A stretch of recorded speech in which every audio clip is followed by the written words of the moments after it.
Jubilation for Katie Munnings and Timmy Hansen for Andretti united as they win the Arctic X-Prix, and so much heartache for so many other teams, as well as a full send by Stefan Sarazan. Hello there and welcome to Extreme E Off Track. My name is James Baldwin, and stick around for our full race review of the Arctic X-Prix. And I'm joined by my friend and yours, Michael Laminato. Hello, mate. Oh, what a weekend. What a weekend. And what a great race to debrief for our first, race review podcast, because I had a ball. As did I.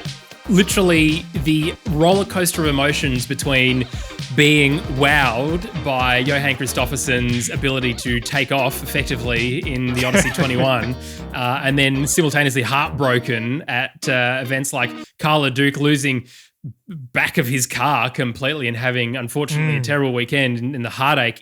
It had it all. Compared to other motorsport series this weekend, this was it. It had everything. It was fantastic. As far as I'm concerned as well, Michael, the best X-Prix that we've had to date. It just keeps getting better, doesn't it? I wonder, has Carl Leduc invoiced you for that crash damage, considering you gave him the commentator's curse on the preview podcast, or is that still in the mail? Still in the mail. The address is in Melbourne, close to where Michael lives, and not in Sydney. Oh, yeah. The mail's slow. Yes, it is. Look, I'm so sorry to Chip Ganassi Racing if it had anything to do with it. The bad luck continued for them. You are not wrong. It was very, very, very heartbreaking indeed. But yes, mate, absolutely mega weekend. And of course, as well, in terms of an awareness for us, being able to see that many days of just how much water was melting off of the glacier behind them, it was pretty eye-opening as well, wasn't it, from the climate change point of view, which of course is a big reason as to why we went to Greenland. Yes, all that water ended up somewhere over Belgium as far as I could tell from the course of the weekend. But for me, it was the most arresting of the climate stories we've had so far, the third one. I mean, and we talked about this, of course, over the last couple of weeks with Carlos Duarte, haven't we? We'll hear from him a little bit as well later. But this is at the heart of so much of what we understand to be the major effects of climate change. I mean, we were racing right in front of the Russell Glacier, and that's sort of everything, really. And so the stories we were learning through the course of this weekend about the challenges we're facing globally, and of course how that's happening, and the real genesis of that was, I found it to be really arresting. So this was a big weekend for that as well. Yeah, and of course, plenty of heartbreak, as I mentioned, for a lot of drivers. But in terms of the experience of being able to go to Greenland, having the first ever motorsport event there as well, and listening to people like Carlos Duarte, who is incredibly intelligent and very warming, I suppose, as well, in terms of being able to tell us about what is going on, but also the positives as well. And as you said, we'll hear from him a little bit later about what we can do in our everyday life to help the overall picture and help the world out, which is incredibly important too. But I tell you what, Timo Scheider can design a course that is very good at destroying things. I can just picture in my mind him standing just next to the start line with the very big grin on his face, watching those cars absolutely belting it around the place.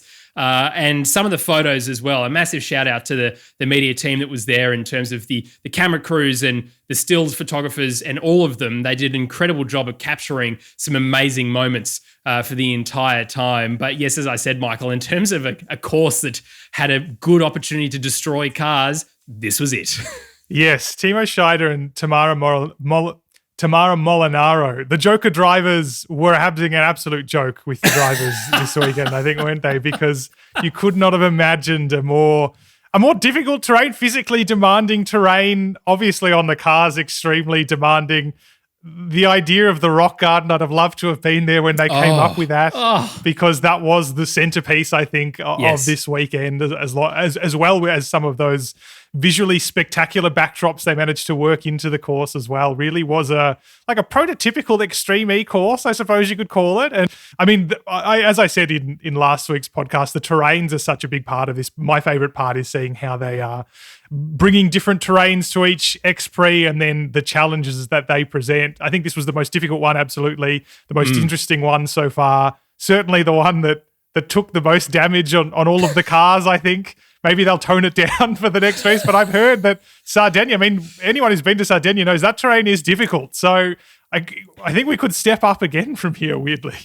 Yeah, which, look, I think it's going to be entertaining, absolutely. From a fan's point of view too, we love the entertainment, we love the racing, don't we? And certainly I'm aware of stacks of new fans to the sport, and a big welcome to you too if you're listening or watching the podcast for the first time. It is great to have you as part of this ground level, I suppose, of this fan base for this sport.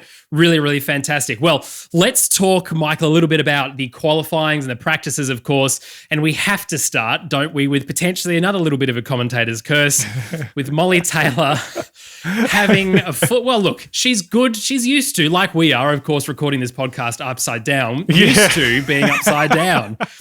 But I actually don't think for the full period of when she realized that she was going over and landing on four wheels that she ever really stopped. I think the car, like the ability for her to pin the throttle again and just get back onto it whilst shedding half of poor Nico's panel work and branding, just shows that she was so committed. You know, she wanted this, didn't she, to be able to win the third X-Prix, which didn't end up happening for her. Yeah, I mean, I thought I was watching the skateboarding at the Olympics for a second when I saw that, and I gave it a 10 out of 10. I don't know how they score the Olympics, the skateboards at the Olympics, but I assume it's out of 10. It was extremely, it happened so quickly, watching it, of course, that you almost didn't register that she'd rolled. She got on with it so fast that it was almost like it's just part of how it works. We've only seen a couple of rolls over the course of the series, but none that's been so perfectly executed as that one was.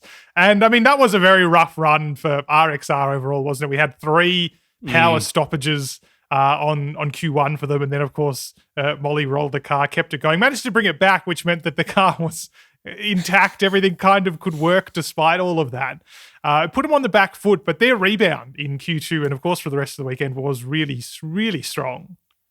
Really strong. Yeah, absolutely. And of course, let's not forget, just before that happened with Molly, Johan had a very aggressive time, let's call it, in the cockpit of his car as it stopped 3 times. And I would have loved to have been in the passenger seat listening and watching that. I would have been afraid to be in the passenger seat, I think, for a number of reasons. We really caught, didn't we, the commentators, Andrew and Jenny, by surprise because we just crossed to trackside to listen to Johan's disappointment. They were watching him walk away back to the tent the command center, just as Molly rolled, and Andrew, Andrew's sheer surprise in the only way that Andrew Coley can be surprised, which was fantastic. That sort of added, I suppose, didn't it, to the overall feelings for all of this. But yes, you're right. Their Q2 run, very, very strong indeed. And of course, as we mentioned, Timo had a great time designing the track, but because of all of these issues that they had, including Carl Leduc as well,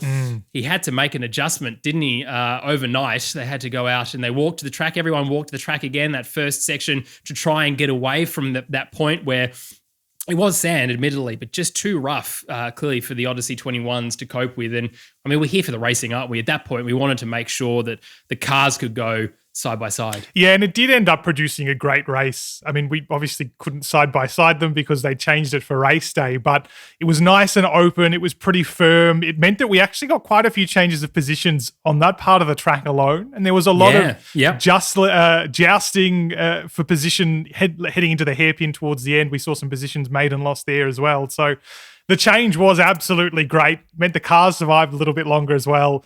Carl Leduc, one of the images of the weekend, though, unfortunately for Chip Ganassi, was the car just given up. It just had enough at that point. It was being overdriven. But it does also underline, I know it's easy to say, well, the terrain was very difficult in the cars, they didn't like it, but it really shows how hard the drivers were pushing this. You know, they were faced with this new challenge, this new terrain again, very rough terrain, and none of them wanted to hang around and wait to see how it was going to go. They were all 100% on it. You could actually see by the time we got to Q2 that everyone was banking a little bit, sort of just keeping their cards close to their chest, except for RXR because they had a lot to make up and they absolutely smashed it in Quali 2. But everyone's pushing so hard. It's no wonder that machinery and terrain can't keep up with the desire for these drivers to just smack each other around on the racetrack.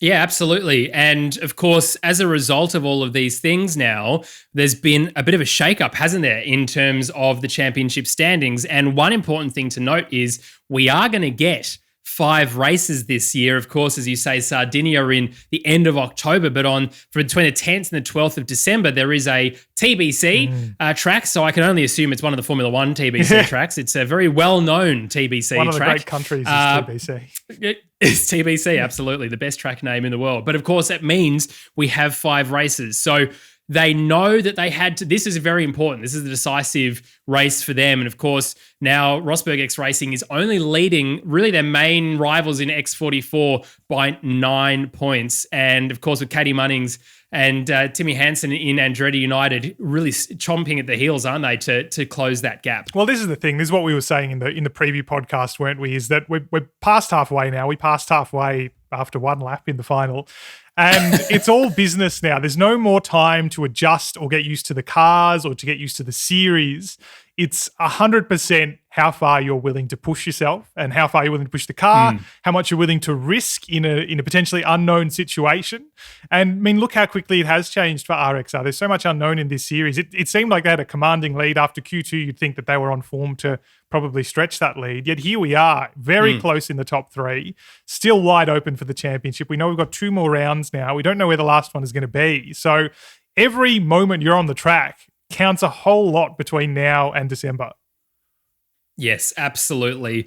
And the last thing to mention just before we start talking about all of the races is that Jutta Kleinsmith turned 59 on Sunday. It was not exactly the best birthday present for her in terms of how apt Cooper went, but she is a legend. I love watching her race, and she is just fantastic with the camera, very, very giving with her time as well, and how she talks about things. Well worth a rewatch of her highlights too. All right, Michael, let's talk about the finals, shall we? And then we'll go through the team-by-team analysis. Semi-final 1, X44, Sainz and Veloce. Apart from the very end, and I think everyone knows now, if you listen to this podcast, you know the Stefan Sarazan move. But before we talk about that, let's talk about the beginning, because Carlos Sainz just smashed it out of the gate and led, didn't he, around that first corner. Incredible drive from him. He was absolutely in his element, wasn't he? We shouldn't be surprised. I mean, Sainz has struggled a little bit for championship traction so far. They haven't had the rub of the green as a lot of teams have. I mean, we're only 2 rounds in before this, of course, but it seemed like it was about to come together for him, didn't it? It seemed like this was going to be, and look, I mean, we're going to throw forward and say he did finish on the podium, so it did kind of come together for him. But spoilers. Yes, it did get a little bit worse before it got better again for him. Just smashed it, didn't he? But behind him, of course, we were having this great battle. We had 2 iconic drivers, Loeb and Sarazan, going at it. So he was helped a little bit by the fact that he was just clear early and let them battle it out amongst themselves, which meant he could establish a lead that ultimately meant for the second lap that they passed through. Yeah, absolutely. And of course, I mean, Sebastian Loeb really just rally royalty, racing royalty now, you can say. The move that he put on passing at the lake, well, I tell you what, I mean, there is really no such thing as track limits until you hit one of the flags, which unfortunately Emma Gilmore found out the hard way. And that was a shame too. And it's certainly worth saying as well, as she is a little bit closer to our neck of the woods from New Zealand, that considering this is her first race, she did a wonderful job in terms of keeping that car pointing in the right direction, of course, and noting the rest of the damage that the rest of the teams have had. So a big shout out to her. Congratulations on that as well, which was really good to see. And her start was also really, really good too. And of course, she's got some experience with rallycross too, doesn't she? Yeah, well, Gilmore was one of my underrated drivers of the weekend, purely for the fact that she was thrown into this. Had very little preparation time, obviously. Weekends are pretty short in Extreme E. It's not like you got testing during the preceding month or anything like that. You're thrown right into it. And I thought she held herself really, really well. I thought that she was looking in her element throughout the weekend. Unfortunately, didn't get too far into the weekend for reasons as we've discussed. It involved a lot of rocks and not a lot of suspension. Or too much suspension. But I thought she did really, really well. Acquitted herself really well in the circumstances. And again, just to reiterate, at a track like this, the worst possible debut probably situation you could imagine, where everything is up against you, I thought she did really well. Yeah, absolutely. And as you said, look, I think we should talk about it now. Sarazan's You've written bold move, and I'm going to suggest it's more just he just sent it. Yes. He just picked a line, didn't really care where it was, and off he went. It is potentially the Extreme E version of Yeet, and he yeeted himself across the rocks. Yes. But such a good move. That's what we love seeing, don't we? It was unfortunate, of course, that in doing so, he pretty much destroyed everything. Yes, didn't he? Wheels and tires and the whole lot and suspension. But that kind of that boldness, I suppose, really, really almost paid off, didn't it? Because if his steering arm hadn't disconnected itself and he managed to have his front wheels pointing in the right direction, regardless of punctures, I think he could have potentially got that across the line in second, because that fight that Sands found herself in towards the end, of course, it was so close. You saw him coming through the rock garden and up the final jump towards the finish line. As I said, if he had all the wheels pointing in the right direction, potentially would have been different. But I think that's one of my highlights, really, just his boldness of just, as I said, yeeting himself across the rocks. Yes, yeeting the suspension. We've used yeet in more than one episode as well now, I think, haven't we? So we can all be disappointed together. Getting a good run. No, it's fine. Look, you've got to, it's motorsport's about emotion. If that's how you express it, that's fine. It was a huge move, and I mean, there's probably good reason, and this is the reason that not so many drivers tried alternative lines over the rock garden, because the rock garden was an unpredictable beast throughout the weekend. But it was nice to see him try, I suppose. I mean, the ambition was there. We knew there were 2 spots up for grabs, obviously, in the final from semi-final 1. And I mean, when you're out there, when you're in an open terrain, essentially, it's up to you to take those risks. And obviously there were various pinch points at the back part of the circuit that meant that if you weren't in the lead at certain parts, you were going to struggle to get it back for a little distance longer. And he had a crack, and it came very close to coming off, I mean, it's only 1 suspension up. There are 4 on the car. So, he had good chance of getting through there. But unfortunately, it didn't work out for him. Would have been huge. Would have been probably the move of the weekend in a weekend that had a lot of great moves. But, I mean, another lesson in where the limits are on that terrain as aggressive as just piles of boulders. And I mean, I think they sold it to us poorly with Rock Garden. I think piles of nice, boulders. Doesn't it? Rock Garden. It sounds very zen. It does. It sounds very calming, which is in fact the opposite of what it actually was. Semi-final 2, Andretti United, RXR, and Abt Cupra. As I said with Kleinschmidt, really just a bit of heartbreak for Abt Cupra, because the drive shaft was almost broken immediately after starting. And it was hard, wasn't it? Because on that side of the track, the right-hand starting position seemed to be the worst side. Of course, we saw it in the final with the teams choosing their lineup points, that was the last slot to go. And potentially there were some issues around that for her too. But it was really just between Rosberg X Racing and Andretti United, wasn't it? Yeah, it was. And it's a shame because unlike your fine self, James, I felt like my tip for Abt was right on the money this weekend, because they were looking great during the shakedown, qualified all right, should have had everything together, but unfortunately had troubles pretty much right from the off in semi-final 2. Their day ended with a drive shaft problem. But the preview we got of the ultimate final race between RXR and Andretti, between Christopherson and Hansen, was great. I mean, that was the battle of the weekend between those two. And this is what we wanted this weekend, right? This was an expansion of the racing. We went up to 5 cars in the final. We've got 3 cars already, obviously, in the semifinals and the crazy race. But wheel-to-wheel racing is what we're here for. And these 2 guys have delivered absolutely in spades over this weekend. There was no quarter asked or given in this battle. The alternative lines they were taking, you could see over the course of these 2 races really trying to figure each other out, how best to race one another. I loved the evolution of that battle over the course of the day. And I think this is the start of the rivalry. I mean, they're both in championship winning contention now. This is the rivalry, I think, or I hope certainly, that we're going to see right through to the finish of this campaign.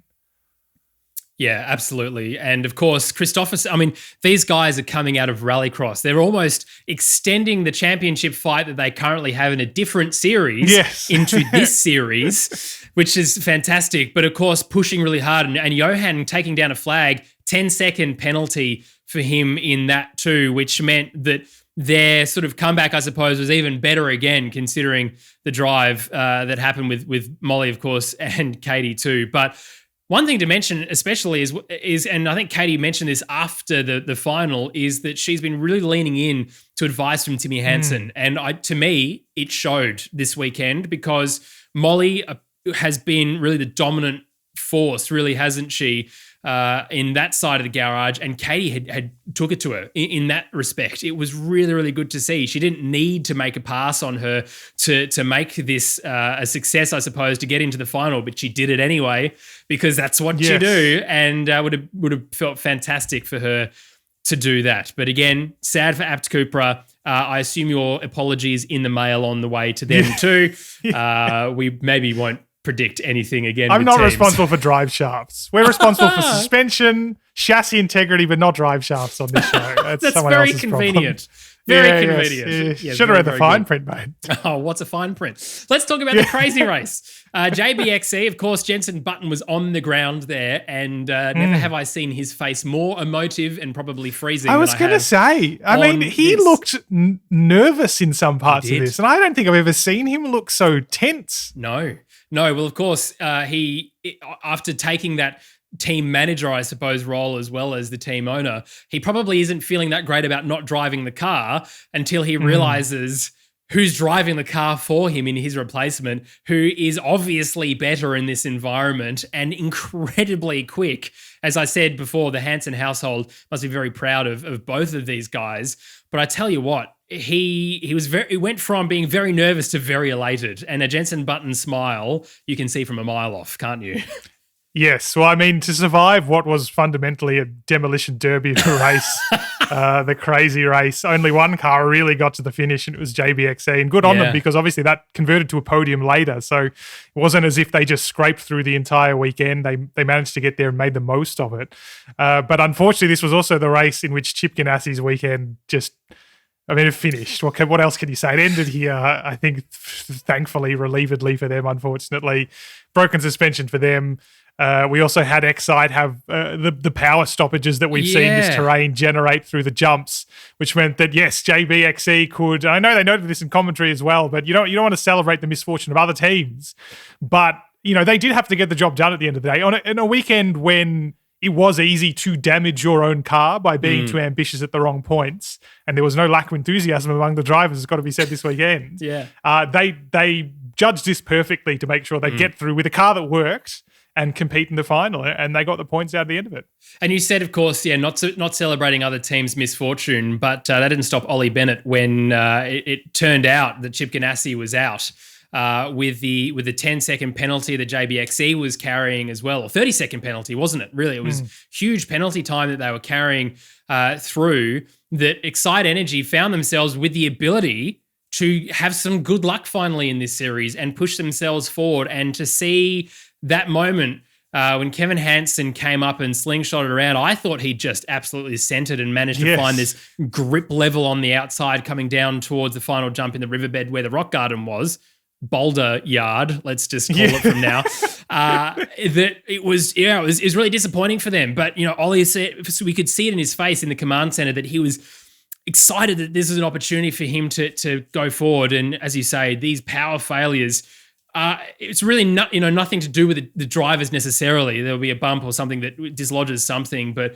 Yeah, just heartbreaking for them. He managed, of course, to get it going and get it through again. But, of course, with the crazy race, only one car gets through, unlike the two semifinals. So, look, I think overall, by the way, how this worked, the semifinals and the crazy race, much better result for at least one car to be able to get through to the final. And, of course, as you've written here, Hansen celebrations winning that race.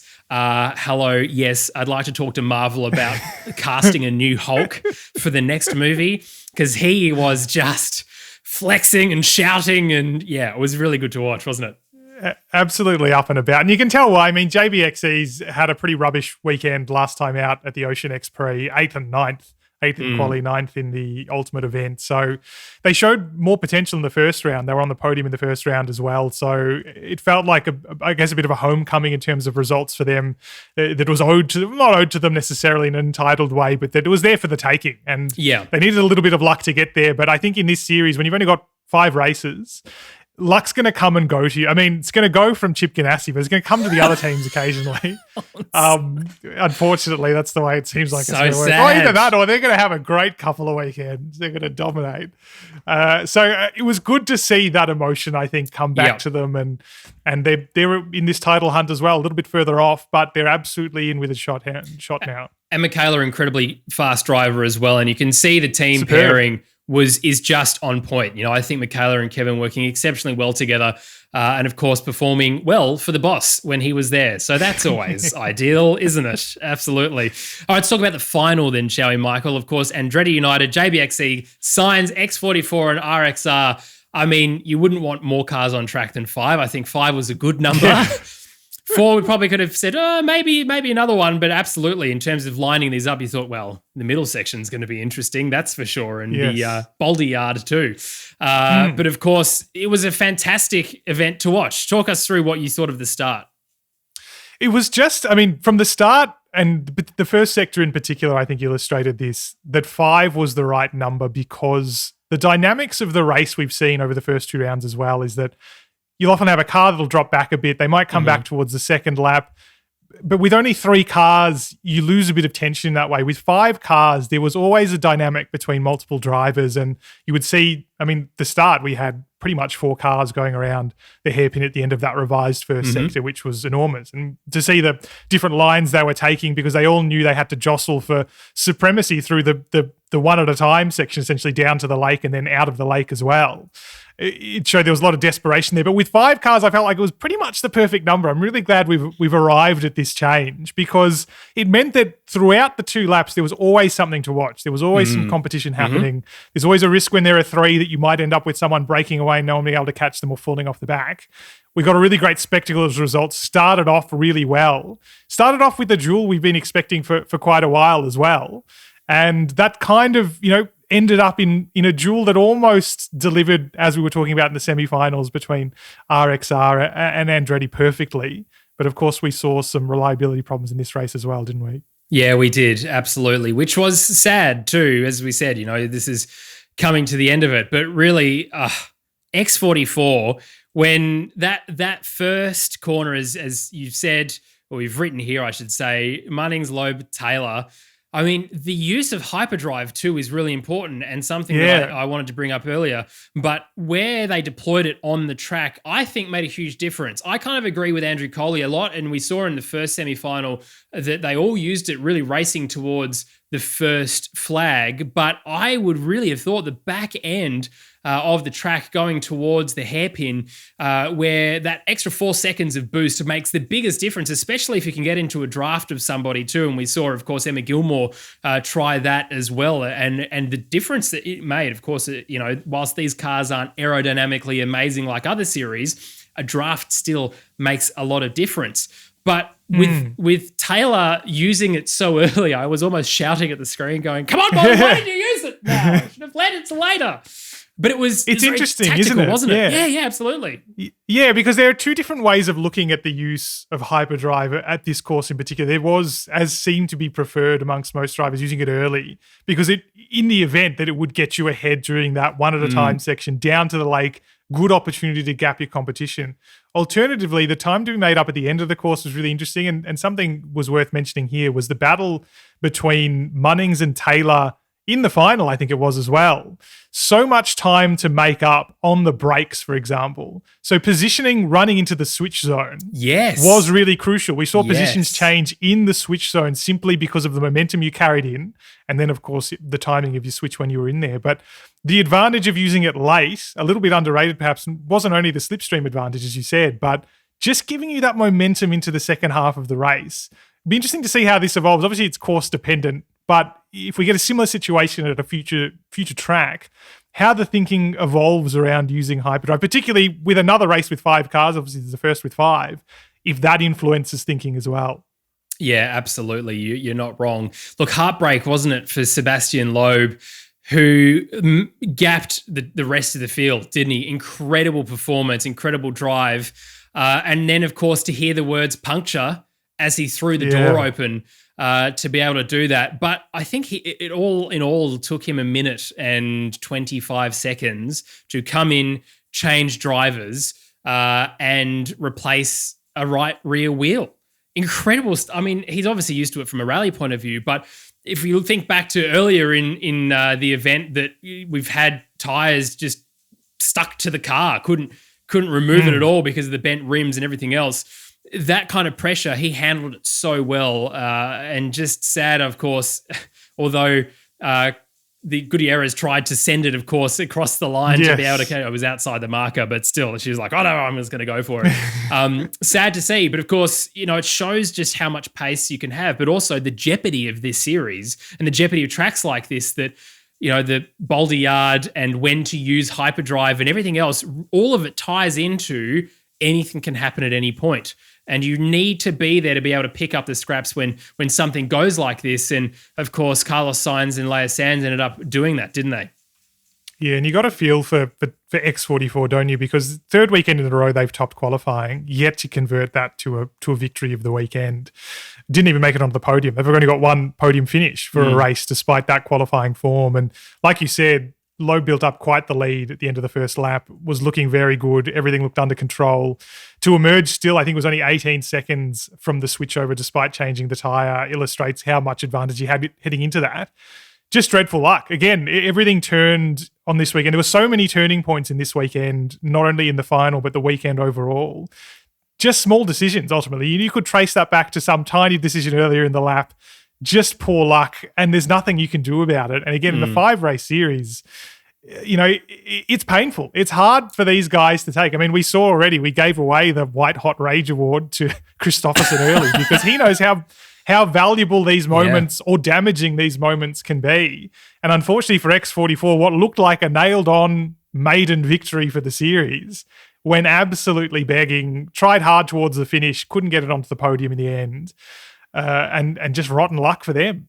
Yeah, it was, absolutely. And of course, as we said a little bit before, in terms of the warm-up, I guess, to the final with Christopherson and Hansen going wheel to wheel. And as you say, Johan knowing just how important this is to be able to get it right and to continue to get those victories, him basically taking off, he almost left the planet. He almost left Greenland and landed in Australia. That was how high he took off. There's a great photo, in fact, of if it looks like him on top of Timmy Hansen in the Andretti car. Again, great photography all weekend.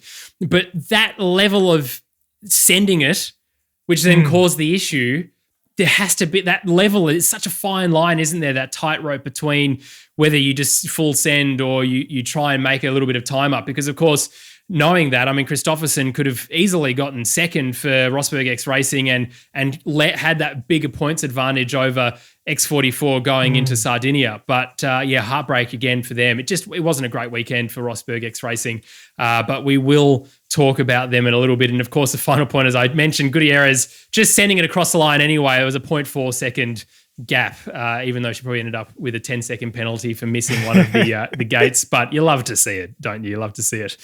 Well, let's hear a little bit more about Greenland and the issues of climate change, of course, from distinguished Professor Carlos Duarte in the final part of our chat with him through this rest of the podcast. If you haven't listened rather to our previous podcast episodes, go back and do that, and you can listen to our chat with Carlos Duarte. I want to take you to Greenland now, the challenge in Extreme E's immediate future. We often talk about climate change, certainly in Australia, about things like fires, there are droughts, floods, all these kind of, let's say, land-based problems. But less spoken about are, of course, the ocean. 70% of the Earth's surface is ocean. What effects is climate change having on our seas, and why are they something we should really be thinking more about? Well, so Australia and Greenland are actually two very large islands. So there's some commonalities between the two. And there's actually some links between the two, some surprising links that we can discuss later.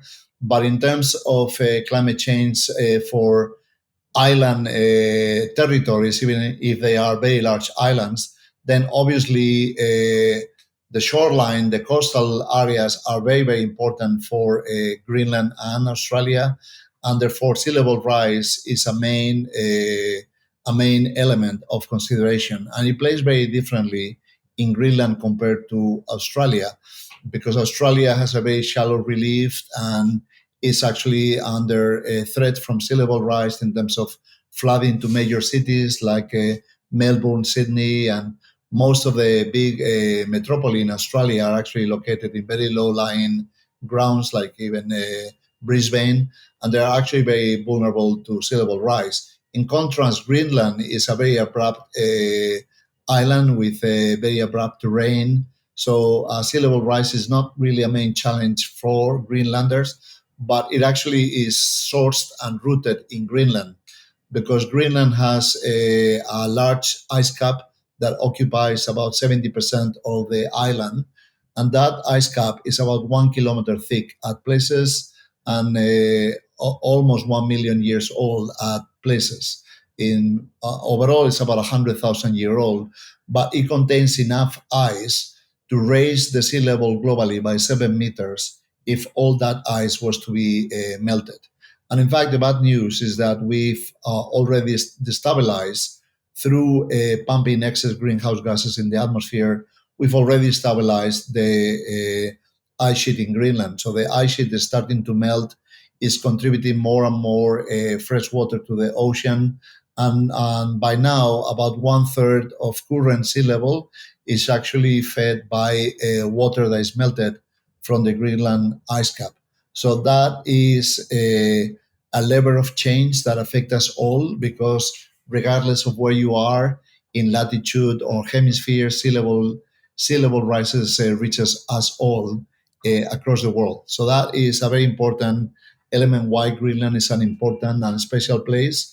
But also along the shores of the eastern shore of Greenland, there is a current which is called the Eastern Greenland Current that drives water out of the Arctic into the Atlantic, and that water eventually sinks because it's very cold and therefore dense somewhere in the North Atlantic, and that sinking of water sets in motion the main current systems of the ocean that redistribute heat between the tropics and the higher latitudes.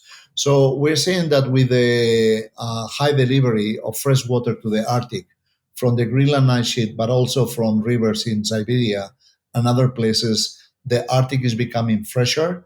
And because fresh water is less dense and floats above seawater, then there's a concern that that sinking of water south of Greenland that is so important for steady in motion currents that regulate regional climates might be distorted and might be slowed down. So we can see very anomalous climates in some regions, so very hot temperatures in the tropics, extreme cold temperatures in the north. And we're seeing really a crazy weather system this year with temperatures of 50 degrees in the North American Pacific, which are really unprecedented by a factor of 10 degrees.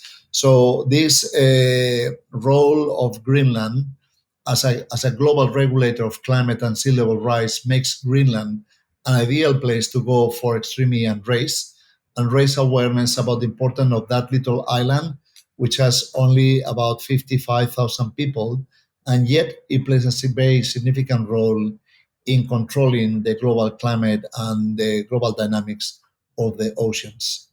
So the prospect we're facing, as you said, extremely serious for that part of the world and affecting pretty much the rest of the world there. The idea that within a generation we might be left with no ice in the Arctic in summer.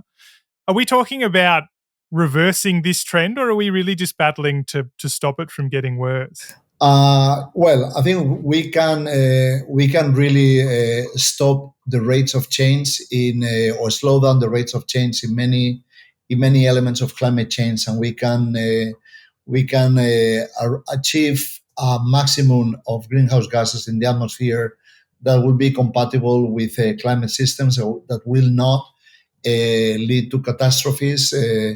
But for some elements of the climate system that are already upset, there is really no comeback. So we've already passed the point of no return where sea level rise will continue to rise over time. We can titrate whether that rate of rise is going to accelerate further or be slower. So it's within our hands to make it slower and therefore give us more time to adapt to that change. but we will be seeing over the next several generations rising sea levels because of the contributions of ice from polar region that are melting and will continue to melt. So that is a point of no return, and we have no way to stop the sea from continuing to rise. It's going to rise, but we can determine through our actions whether that rising is going to be faster or slower, and therefore easier to manage. And in terms of the ice in the Arctic, we have also reached the point of no return, where we are actually seeing the ice go away. So we will probably see, unfortunately, sea ice be reduced to very small areas in the Arctic in the coming years, and that creates problems for ecosystems that depend on sea ice, like polar bears and many other components of Arctic biodiversity that depend on sea ice. But also the Greenland ice cap is already destabilized, and it will continue to melt. Again, we can titrate whether that melting is going to be very fast or slower. And in that titration that is within our hand, then we can determine whether the costs of adapting to that change are bearable, or that they become really a burden on the global economy and drive poverty. So it's within our hand still to control that.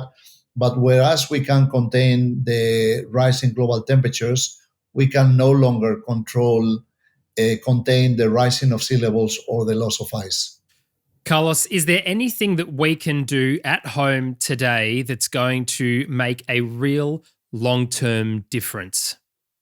Well, there's things we can do every moment since we wake up until we go to bed. So all of our lives are part of the energy system of society and mobility. So we can use mobility systems that are more sustainable and less impactful to the climate system.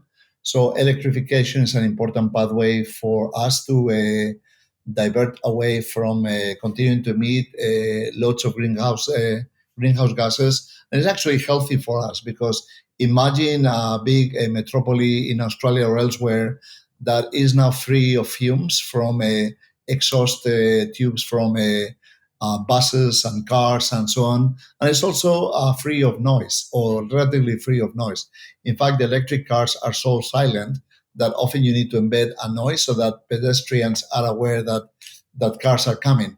But we can have much healthier cities by removing those gases and removing that excess noise, so that we can actually have healthier communities and healthier societies, and at the same time contribute to alleviate the pressures on the climate system and the planet. But I think just having conversations like we're having today, and the time that your audience is taking to listen to us, is also very important, because that will imply that when they make their choices on life and they walk around with their families, they are mindful of the problems that we're discussing, and they also are seeking options to have positive contributions to change. And I would recommend no one to be afraid of the future, and no one to be paralyzed by the challenges we're facing. I think we can very well adapt to those challenges, and we can actually mitigate the rate of the changes and the extent of the changes, so that we can continue to aspire to a healthier future, not only for us, but for our children and their grandchildren. And that's within our hands. I think it's a great message. We should take it seriously, but of course there's a message of hope there, that there's still things that we can do to adapt and to overcome. Carlos, it's been really great to talk to you. Thank you so much for helping get the message out there, and I hope you look forward to the X-Treme E-Series now as a motorsport fan. Yes, I'm absolutely now a diehard fan of X-Treme E and electric motorsports.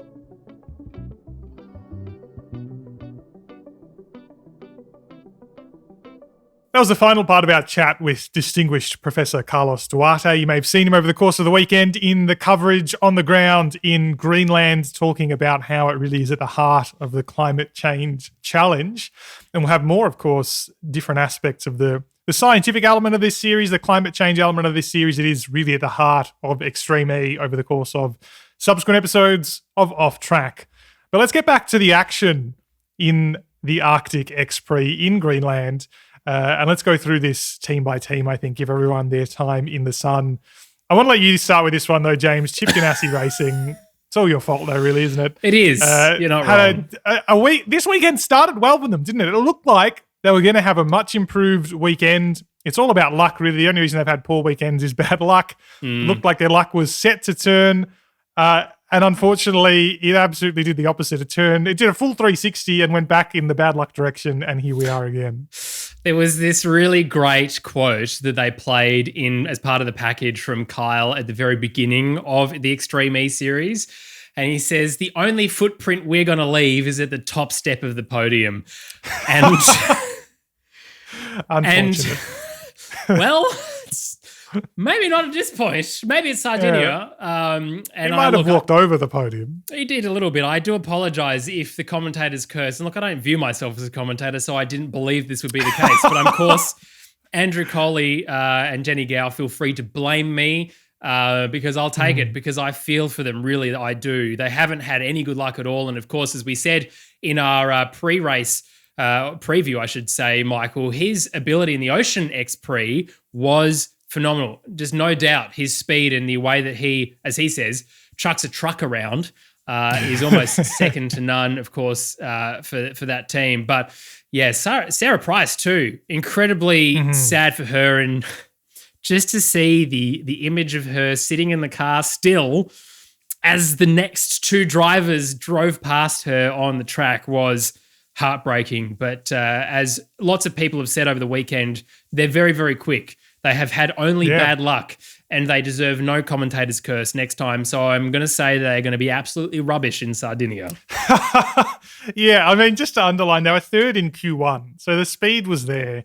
And then a relatively light bit of contact in Q2. The car just had enough. Just wasn't interested. It fell apart pretty much from the rear, and that was the weekend. Only got worse from there, unfortunately for them. So, like you said, the pace is there. This is a quality team with some quality drivers. They're having fun throwing the truck around when it can work, when it works for them. So, I mean, you've got to hope in Sardinia, right? That's going to be their luck has to turn eventually. You can't have this much poor luck, surely. But maybe that is the podcaster's pox. Can we call it that? Is that a thing? I don't know. It is now.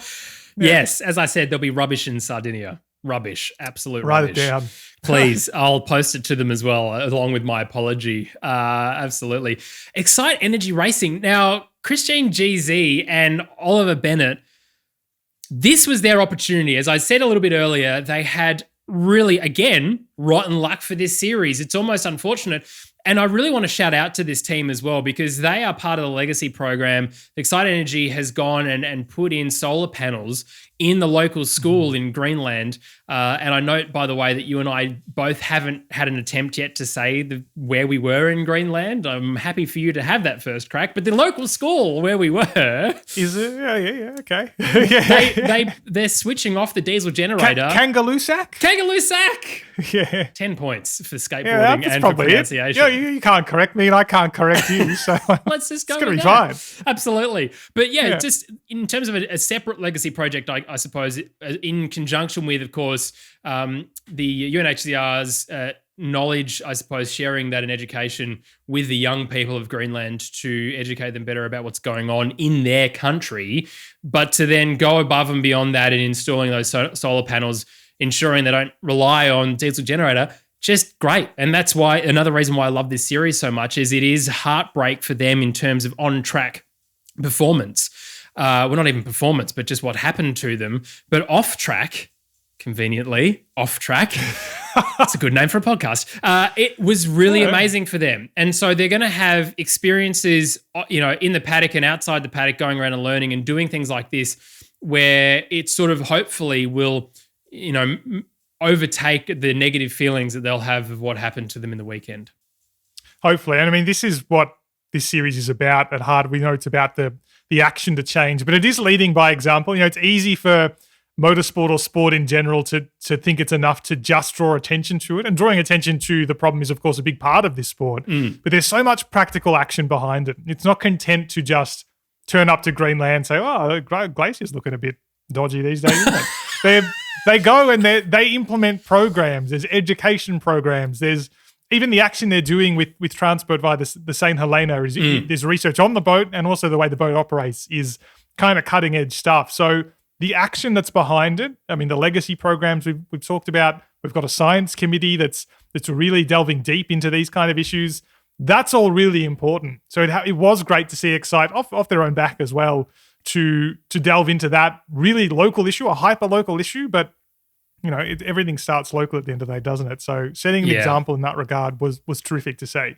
Yeah, absolutely. And a shout out as well to Christine GZ. Her overtake of Sarah Price going into the first corner was mega, and you did not need to question her ability at all. That was really, really good to see.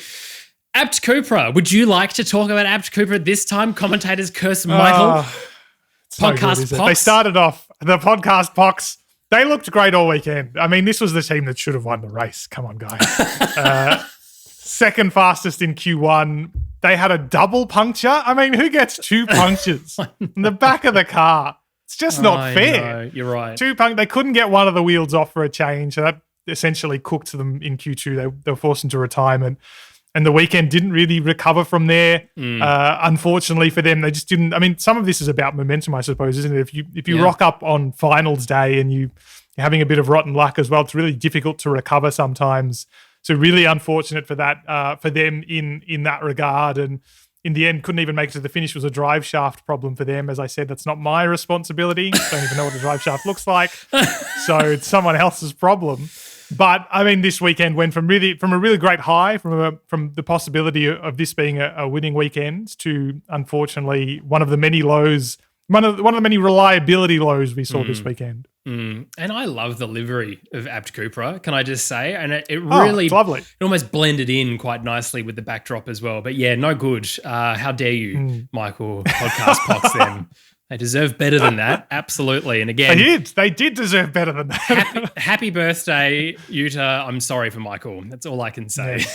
Yeah. Great drive, though. Great drive. Veloce, Stefan Sarazan. I keep remembering just the view, but also, I mean, we talked about Johann's little flight as well. Don't forget, just before Stefan's exploration, I suppose, of the different area of the Boulder Yard, he also took flight. Massive jump, probably the second highest jump of the weekend. He was really keen. Again, in the Ocean X-Prix, we saw him. His ability is there. His want is there. He's hungry to perform, and Veloce just can't get it together, which is really unfortunate for both of them. And Emma Gilmore, a really great and very difficult debut for Extreme E.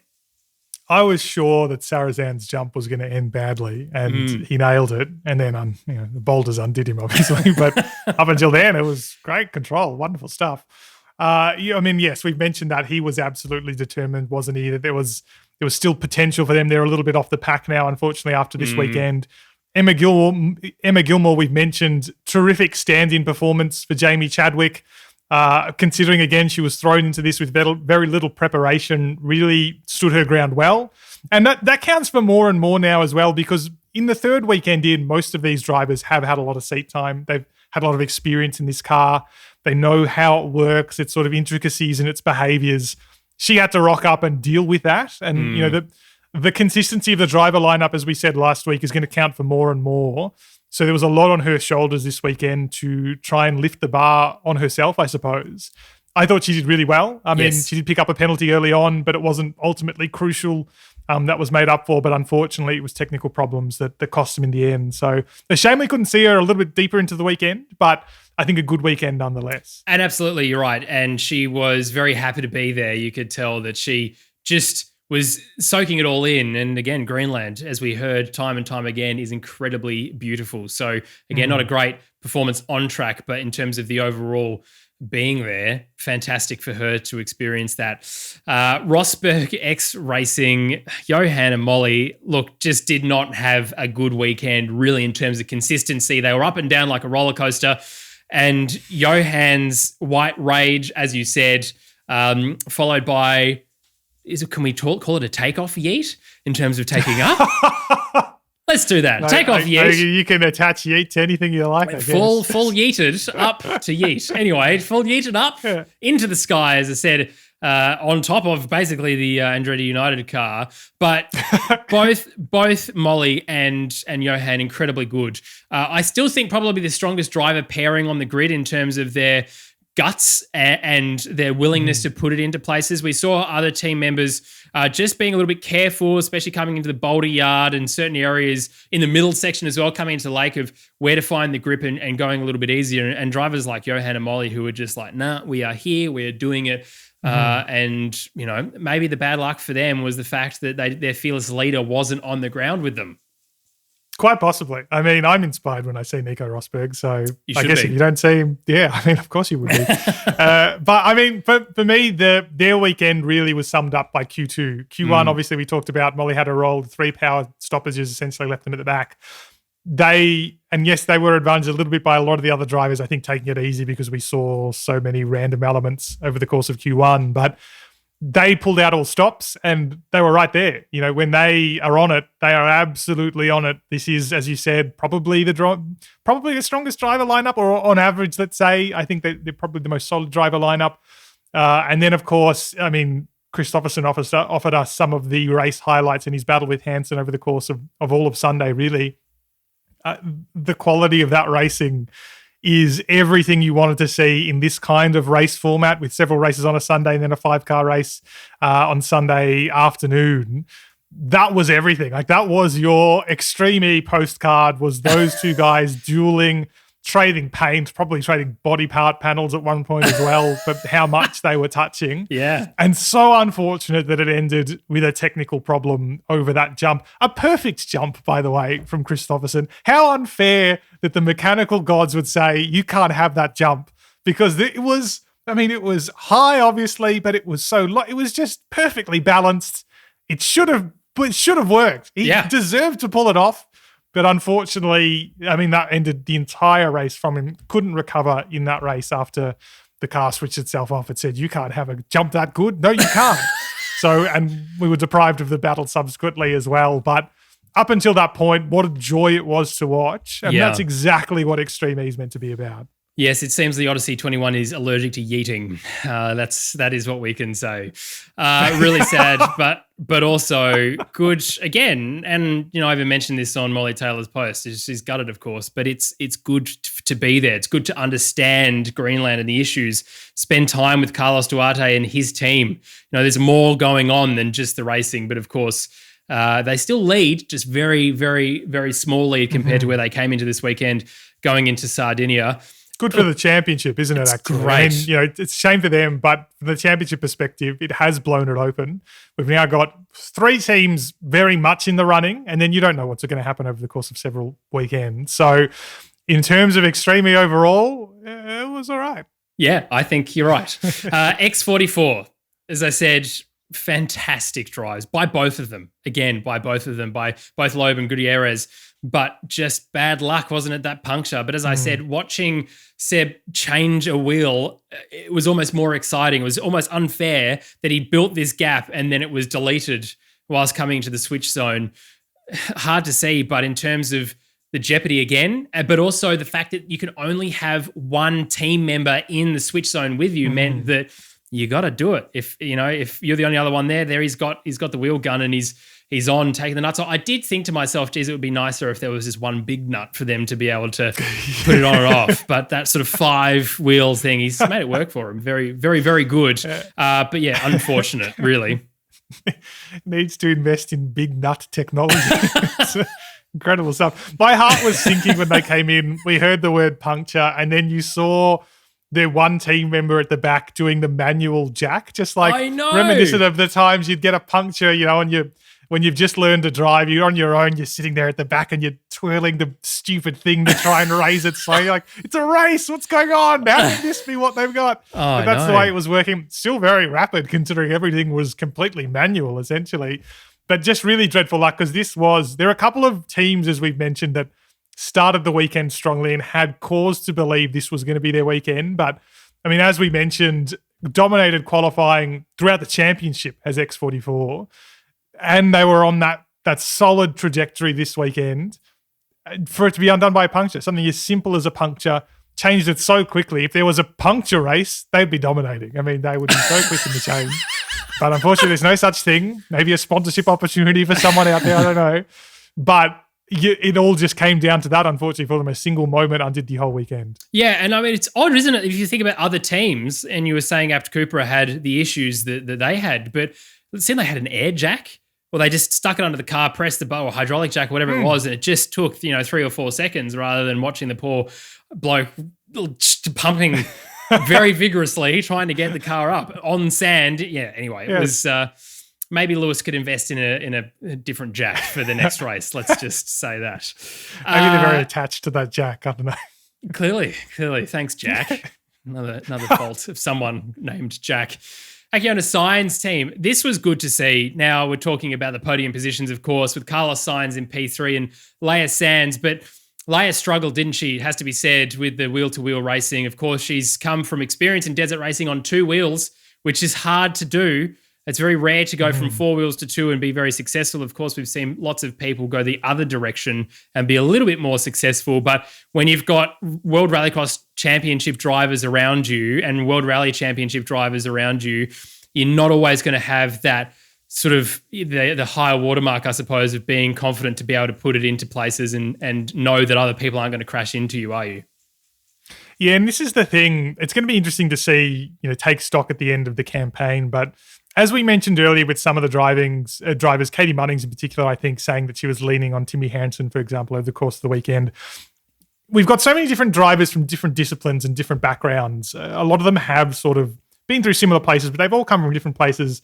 There's going to be a convergence of skill over the course of 5 weekends. They're all going to end up on a similar page. But Sands is really the outlier here. From bike racing, she's starting from a dramatically different place. Doing really well considering she's a bike racer. These are cars. Like, I couldn't imagine that transition. But she's starting from, I think, a step backwards as well. Yes. Acquitting herself well, nonetheless. But you could see that there were points, certainly in the final, for example, where she's still just a step behind, unfortunately. I'll be interested to know how quickly she can get there. But for now, that costs them a little bit. Yeah, you're not wrong. And as you say, leaning on in terms of advice from people, she has the man to lean on. In fact, one of my favorite moments of the entire weekend watching the YouTube broadcast for the qualifying was someone commented, "Did you know that there's a Carlos Sainz in Ferrari in Formula One as well?" Beautiful. But in terms of Carlos Sainz, Senior, his skill is phenomenal. And again, this is another example, I suppose, of saying that, don't need to be a young person in this event, because he drove the wheels off that thing. It was unfortunate, as we said, Leia didn't perform that well. Coming into the switchover, of course, with X44 having the issue, it really then brought into play Carlos and enter Carlos. I mean, he, as we said, is in his element in any condition. I struggle to think of a condition in which Carlos Sainz would be confused or baffled. I think he'd be absolutely solid in every... I bet he's a great Monopoly player even. Absolutely keeps his cool, dominates that. And, I mean, he'd be great in everything. Crowded shopping centre, he'd be great. He'd absolutely navigate it perfectly, get everything he needed in 20 minutes and be straight back out. This is almost a series you feel like that's built for him. I mean, we know his rally experience, we know his Dakar experience. This is combining kind of a little bit of all of that stuff. Wheel-to-wheel racing is the, I guess, twist here. But it's clear when he's got track in front of him, he is super rapid. And that was kind of the strategy for him, wasn't it? Get some clear track, go away, just speed away. No one will see you, and you'll be great. And I mean, it's a pleasure to watch that kind of thing, right? I mean, the wheel-to-wheel racing is what we're here for, but we also have obviously a series of great drivers who have established themselves doing whatever it is their background is, a variety of backgrounds.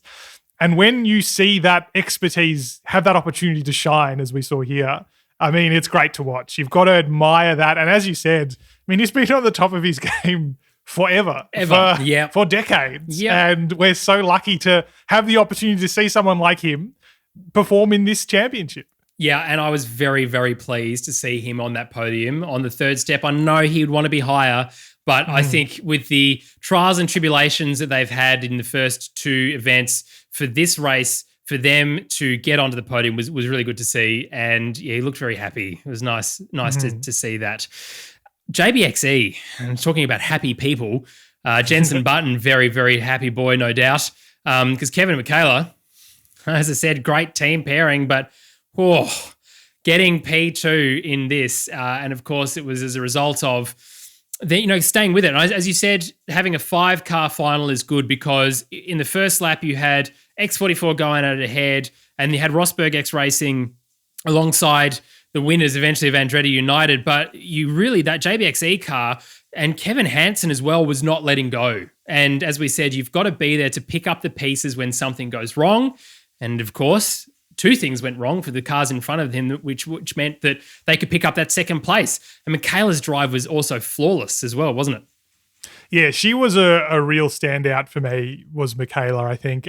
But the whole experience of JBXE this weekend, it felt like a mini rally raid because it felt like all they were doing was battling attrition, enduring through the course of the weekend because cars around them were collapsing and drivers were making mistakes. And they were just there to, as you said, pick up the pieces, be in the right place at the right time, don't overdo it, and let the race come to them. And it absolutely did in the end. They were in the right place at the right time. They managed to get through the crazy race they had a dodgy qualifying, let's not forget. Broken suspension in Q1, power failure as well later in qualifying. So they were forced into this crazy race situation. I mean, everyone in there they all suffered some misfortune to get there, unfortunately. But then in the race, they did everything they had to do to make sure they were there. The car was in fine working order, which is all you can ask for by the time you get to the final. And were rewarded for it and are now just knocking on the door of championship contention, I think. 68 points to 93 being the leader. Certainly in contention for a podium finish, but you never know what is going to happen in the last couple of weekends. And it's going to be, it was easy to miss it because we had RXR dominate the first 2 rounds essentially and open this lead. But a championship like this can easily be won on just being there. I don't think you could count on RXR to win another race and even necessarily bounce back in Sardinia and retain the mantle, if you like. Just scoring points consistently is going to count for a lot, and that's what they did this weekend, and that could stand them in good stead. Yeah, absolutely. And we know that these two, as we said before, work really well together. So they will come out of this race, debrief ahead of Sardinia, be really focused again, I think, for the next round. And of course, because we now know that there's 2 more rounds at least, they'll be thinking to themselves, well, we can actually win this. If we put it together, we can actually win this. So absolutely. And also worth mentioning, they were the only team that had 2 races on a Sunday. They won the crazy race in the morning and then managed to get through. So potentially there was more of that sort of warm-up style in the crazy race to win, but more jeopardy for them that if something had happened to the car, even if they managed to get across the line in first, that the mechanics and the team would have to spend a very short period of time getting it sorted and ready for the final. And of course, we need to talk about our winners, Andretti United, Timmy Hansen, Katie Munnings. Katie, very, very, very, very, very, very happy to win, wasn't she? She was pumped. She was the star of the weekend, I think, not only for her performance, but just for the level of excitement she brought after winning this one. It was great to see. It's exactly what you want to see, right? A maiden win in this championship series clearly meant a lot to this team and to Katie Munnings in particular. But I think absolutely the star of the weekend. In a weekend that had a lot of great performers, a lot of standout performers, she really stepped up this weekend, I thought. She was racing on another level. She was right up there with the best of them. And thoroughly earned on both sides of the garage, if you like. In this case, both drivers, as we see in a lot of teams, to be fair, but I felt it was particularly true of this team this weekend in the final. They were a little bit, let's say, underdogs starting this weekend. They didn't appear to be outright favourites or standouts early in the weekend. They qualified middle of the pack. And then they had problems in Q1, of course, that resulted in that. And then they kind of just got through the semifinals after that battle, of course, with RXR, the part 1 of Hansen and Christopherson. But then were absolutely up for it in the final, weren't they? Like, they took this final on and absolutely earned victory in this one in what was a great conclusion to the weekend. Yeah, very well deserved. And again, great to see that podium too. Very, very happy indeed. Well, Michael, that's our team-by-team analysis and a full race review. Thank you to you for listening or watching us. As I said in our last podcast, we are loving doing this. Even if we're on the other side of the world, it feels like we're close, which is lovely. And please consider subscribing to this podcast too. Over the next couple of weeks, Michael, we have some more guests, don't we? We have some great guests coming up on the horizon. You'll be hearing from the man who destroyed so many cars this weekend, Timo Scheider. I'll ask him if he's proud of himself. I'm sure he is. I would be. So we've got the race director, Scott Elkins, on the horizon as well in a couple of weeks' time. And on the long-term guest list, on the horizon, put them in your calendars, Sarah Price, Alejandro Agag as well, the mastermind of Extreme E, will be on the podcast later on in the series. And we'll have more focus, of course, around the science concerns of all of these races and the bigger issues, of course, of Extreme E. You can find out more about Extreme E in the description below, wherever you're listening or watching. It's well worth subscribing to their Instagram and checking out their YouTube channel because they've got some wonderful videos, not only of highlights packages, of course, for the races, but also of the key issues. And you might just see our ugly mugs there as well. But thank you, Michael, for your time for this. Can't wait for the next race in Sardinia at the end of October. We'll catch you then.